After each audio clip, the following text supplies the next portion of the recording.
Good afternoon. I hope you are having a great day. And today I want to talk about types of power. And I put in parentheses Grigsby because I stole this from him, and I try to be open and upfront that when I'm stealing material from somebody, at least they get some credit for that.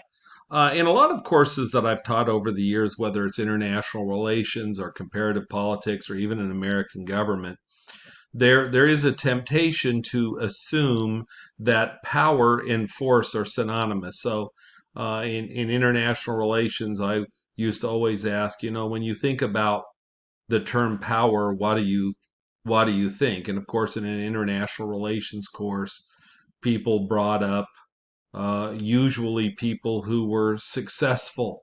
Uh, Julius Caesar or Alexander the Great, if you're looking at the ancient world, more right, more modern world in terms of power.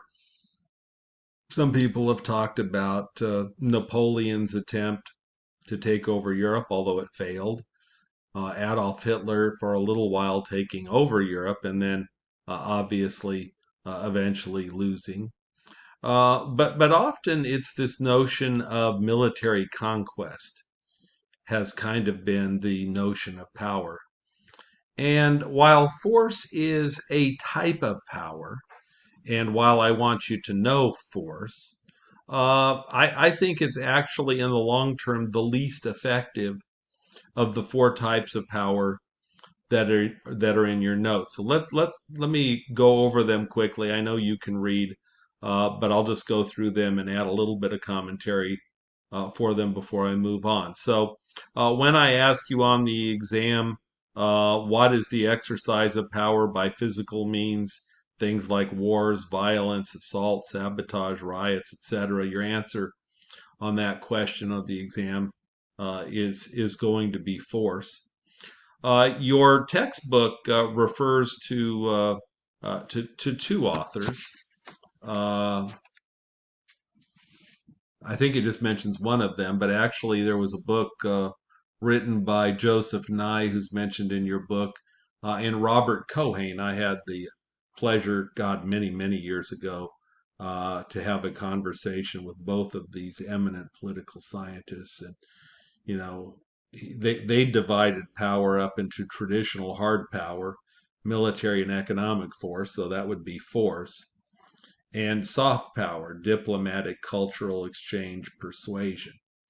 I think it's very, very effective. And if you were to read the whole book, essentially, Joseph Nye and Robert Cohen make the argument that in the long term, soft power or persuasion is far more effective politically than is force. And yet, for many, many years, international relations was dominated by studies of force and the belief that a country's power was only uh, military and economic.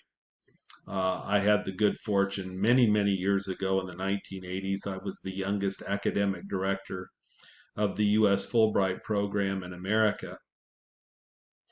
And I used to, when we would get new scholars in from all over the world, everyone in this program had a minimum of a master's degree. About two-thirds of them had completed a PhD. And when I asked them, what is your mental image of America? Now, again, this is in the 1980s, and I'm sure this has changed dramatically, but I just want to illustrate kind of a point. The number one answer of what they thought of with America was McDonald's, right? That a McDonald's. That's what an American invasion is. In our country, an American invasion hasn't been American military forces. It's been an American corporation, in this case, McDonald's. Sometimes it was things like cultural exchanges. Several people, and I am dating myself in the 1980s, said old American westerns like John Wayne movies, for example, mental image of America. And so, at least in the minds of these scholars, the point is that American power was associated with commerce, with American corporations, with American films and entertainment and television shows, and not our economic prowess or the amount of nuclear warheads we had or anything else. And certainly your book mentions hard versus soft power, but really doesn't go into any kind of meaningful detail. So I thought that I would add that. Going back up the list, the second type of power is persuasion, and I think this one is far more effective in most cases, not in all cases, but in most cases. You should know all four of these for exam purposes. When we talk about persuasion, we're talking about the non-physical use of power, where you know that the other person is attempting to influence you. So, for example, elected officials know that when a lobbyist comes to try to tell them why they should or should not vote for a particular piece of legislation, it's very, very clear in the minds of the legislator that the lobbyist is there is to try to persuade them, right, to do what they'd like them to do. And remember, power is the ability to get someone to do something they wouldn't otherwise do. So in this case, perhaps it's to persuade a person that instead of opposing this bill, you should be for it. When people make speeches, you often know why they're making the speech. The speech is there to try to influence you. When I was in high school and even in college to a lesser extent, I debated. I was a good debater. I wasn't a great debater. I went against a few great debaters. My high school rival ended up winning the national championship when he debated at Northwestern. They beat Harvard in the finals. So my high school rival was a great debator, and I was merely a good one. And yeah, our senior year, he beat me up pretty bad. Uh, for those of you who took Political Science 1201, or if in this case you haven't taken American government at the college level, you may have heard of the Federalist Papers in high school. If you think back, the Federalist Papers were an attempt at persuasion. The Federalists, in this case, the authors were Madison, Hamilton, and John Jay. These three men were trying to persuade the delegates at the New York State Ratification Convention to support the Constitution. The Constitution was in trouble. It was losing in many states. And the 85 essays that became known as the Federalist Papers were an attempt to get people to support the Constitution. There is a huge debate about how persuasive the Federalist Papers were. I personally believe that Federalist number 10, I don't know why my nose is itching today, but Federalist number 10, I believe, is the greatest political essay ever written in American history. Whether it persuaded people in 1787 or not is another point, but clearly the Federalist Papers were an example of an attempt to persuade. The third one is a little different, manipulation. This is, again, the non-physical use of power, so that's the same as persuasion. But in this case, the person is trying to conceal the use of power. So, for example, polling. Sometimes polling has a bias. Sometimes the way that questions are worded leads people to answer questions differently depending on the wording of the question. I gave you a couple of examples, and you may not be familiar with Senator Pete Domenici.